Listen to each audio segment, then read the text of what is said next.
Hello, viewers, and welcome to another exciting episode of Erongo Talk. I'm your host, Nicanor Nangolo, and today we are reporting to you from Flamingo Secondary School here in Walvis Bay, where, as per usual, we bring you your latest news updates, weather tides, and today we also speak to Faith Katjire, founder of Future Excellence, who talks about career guidance as why it is important for learners to conduct proper career guidance. So stay tuned. We'll be right back after the break.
And now for your first story of the day, the Bank of Namibia BON will conduct a national high school competition as part of the bank's public education initiative in September.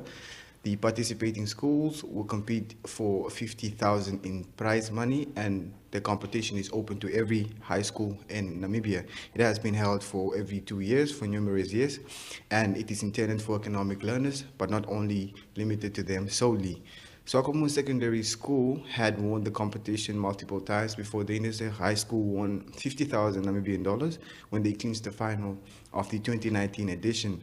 The senior education officer for Commerce, Loni Raid, urged the Erongo Secondary School learners to join and compete regardless whether they have economics classes or not. Let us win it again this year for the Erongo region. The 2019 National High School Competition winner Sarah Weyulu emphasized the value of the BON competition in boosting students' self-esteem and assisting learners in achieving their economic objectives and gaining a better understanding of the financial literacy. It was a very significant experience for all of us. While advancing to the finals, we had to learn more about BON and at the same time focus on earning the award. And now for our second story of the day, thousands of civil servants, mostly teachers, have voted to strike over salary increases. Voting results show, putting them on course for what could be the biggest industrial action the country has seen since the independence. A total of 42,216 civil servants voted in favor of a strike during the two-day voting process, while 1,232 voted against it, according to the announcement by the National Returning Thomas Nilongo yesterday. Essential workers such as police, military, and nurses were not allowed to take part in the process. The election conducted by the Namibia Teachers Union and Namibia Public Workers Union on the 28th and 29th of July saw the majority of teachers voting in favor of a strike. Escalating inflation, joblessness, and teetering economy has strangled civil servants who are now seemingly fed up after being patient for over 7 years. Now, if you want to read more on this or any of our other stories, you can check out our website. That's at www.erongo.com.na. Up next, we have our interviews. Stay tuned. We'll be right back after the break.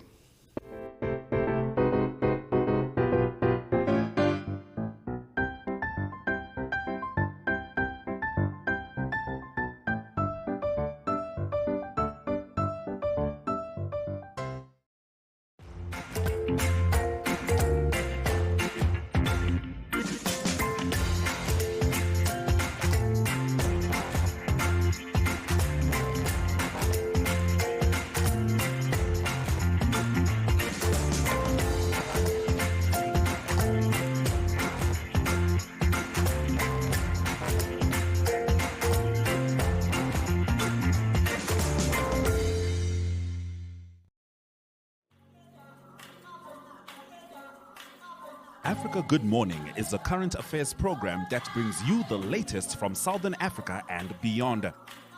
The show aims to reach people in Southern Africa that have an interest in current affairs, African news, and African stories, focusing on news within African borders, including correspondence on the ground across the region, economic news, sports, international news, anchor interviews, and more.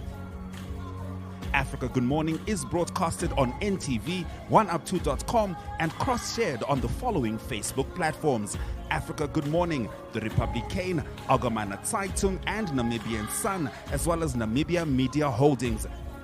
For any advertising or news-related queries, contact AGM at synergy.com.na.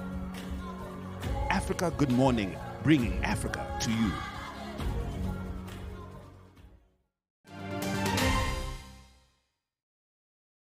Hello viewers, I'm joined by the founder of Future Excellence, Faith Katjire. How are you doing, Faith? I'm fine, how are you? I'm doing great. Okay. And now the foundation, it's a career guidance youth organization. Can you just tell us about why it came about and when? Okay, so Future Excellence Foundation helps learners with career guidance. It started in 2018 at Denisa High School. It was first a school club. So as a school club, you know, we meet after school. I got learners, we meet after school, and yeah, we just did all sort of career activities together. So that is how it started. But I can't really say that I did this alone. It all started when I had this initiative of just having something of my own. So what I did was I got my friends, we sat down, and I just told them, oh, you know what, I wanna start something. And we're like, why don't we start a club? And then after that we just brainstorm ideas together, and that is also how we came up with the name, the Future Excellence name, and what we are gonna do for the foundation, you know. So yeah, that is how it started at Denisa. Okay. And who exactly is a part of the organization? Is it your friends, like you said? Okay, so when it was a school club, it was just, okay, me and my friends, yes. We were mostly the ones driving the school club back then. But then as when I matriculated, and then I decided that I want to make this thing big. I don't want to stop there. I want to continue with it, because I felt like it's gonna have a huge impact on a lot of people's lives. So that is when I decided that, okay, let me get it first established. And that is when I started doing my research. Where do I start? Who do I contact? What do I do? Or, you know, the first thing I did was I went to BIPA. And then when I went to BIPA, I got the name reservation done. So when I got the name reservation done, I actually told myself that, okay, I already started, so I can't end here, you know. But at the same time, I also, just after the name reservation was done, that is when I was told that I would need like a $4,000 for me to actually get it established. And I was like, I don't have that fund currently. So, but that didn't really stop me from getting where I want the foundation to be today, you know. Or yeah, that really didn't stop me. So what I did was I still continued planning.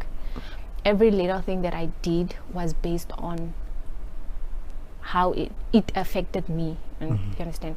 So everything that I did was not just for the sake of doing it, but I did it knowing that it will help someone else at the end of the day, you know. So yeah, that is, what was the question? Sorry. Okay, you actually answered that question. Okay. Yeah, maybe you could just tell us what it does exactly, what the foundation's main mission is. Okay, so this is my favorite question. The foundation basically helps learners with career guidance. Now, you know, when you tell someone that you're helping someone, it doesn't necessarily mean that I'm going to stand in front of my learners and just tell them, okay, after school you can go and study at UNAMNAST or IUM or Walvis Bay. No, what I basically do is I take the learners on a journey. You know, I take them to companies, I let them meet new people, I open doors for them, they meet new people and open doors for themselves as well, you understand? So it's a thing of, how should I say it, you get to learn from hearing someone, and you also get to learn from seeing that person do something, you understand? So for me, I felt like the thing of a learner listening to someone is different. It impacts different than someone who's actually seeing what the person is actually doing. So I considered that, because in my life, every single time we would have like career fairs and whatnot, I felt like they're not that effective, you understand? And during my school years, with the life skills teachers, I also felt like they're not giving us their A game in terms of helping a learner actually get to know what they can choose after school. So I gathered all that together because it's something that I struggled with, and that is when I decided that I want to put this together, and I want to make sure that it helps someone at the end of the day. So, when you're choosing your career path, especially when it's time for you to actually apply for universities or institutions, I advise that you make the time at least a year before you get to that stage, so that you prepare yourself mentally and know what you're actually studying for, because it doesn't make sense you are writing your grade 12 or your grade 11, but you don't know what you want to study after school. Like, you might even end up taking a gap year just because you need to take time with yourself and make the right choice for yourself when it comes to your career path. So for me, I feel like it's important for you to sit down with yourself and just make the effort to do more research. Find out what type of careers we have in Namibia, abroad. What are your chances of you passing, so that when you are sitting in the examination hall, you know what you're working towards. And what is this? It's also good when we are well prepared for whatever comes your way, so that if things doesn't go your way, you know what is next for you. The other problem is that if you don't prepare yourself at an earlier stage, it's gonna affect you in university or college. It's gonna affect you a lot, because at the end of the day, you'll end up changing courses that you're not prepared for. And that is why we have a lot of nurses in Namibia that are not treating patients right, just because they are forced or dragged or didn't really do proper research, or just because a family member probably told them it's the best course for now, you understand? But that is not where the learner's heart lies. So this person have to live with this career for the rest of their lives, just because. So I advise that you do your research properly. You sit down with your parents and just talk about what you want to do for the rest of your life. So that is all I can advise the learners. Okay, that was very insightful. Really? Yes, it was. But anyways, thank you, Faith, for taking the time to chat with us. Thank you so much for having me as well. Cheers.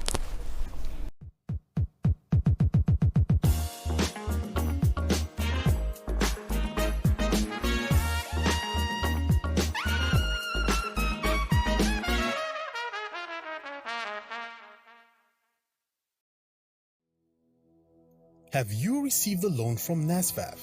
NSFAF loan is the same as any other loan. It must be paid and settled.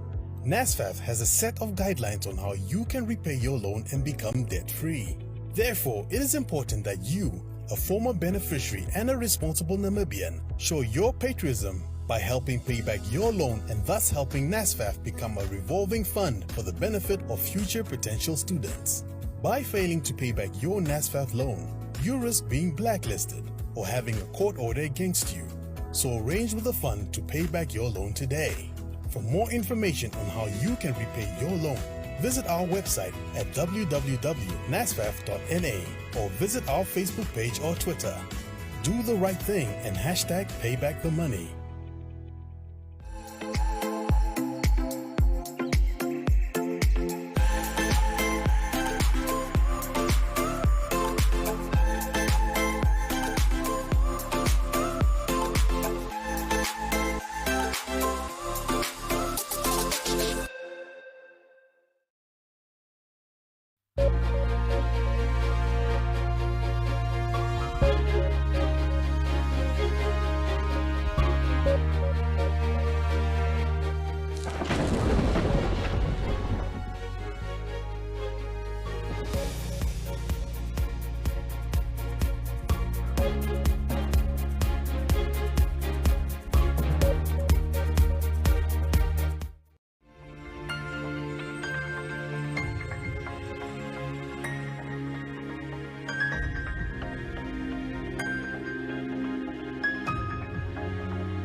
Platz am Meer is a landmark on the coastline of Namibia, a home to quality shops and quality restaurants, a select variety of fashion and food retailers, as well as banks. Not to mention the pier with 36 luxury apartments and entertainment for the whole family.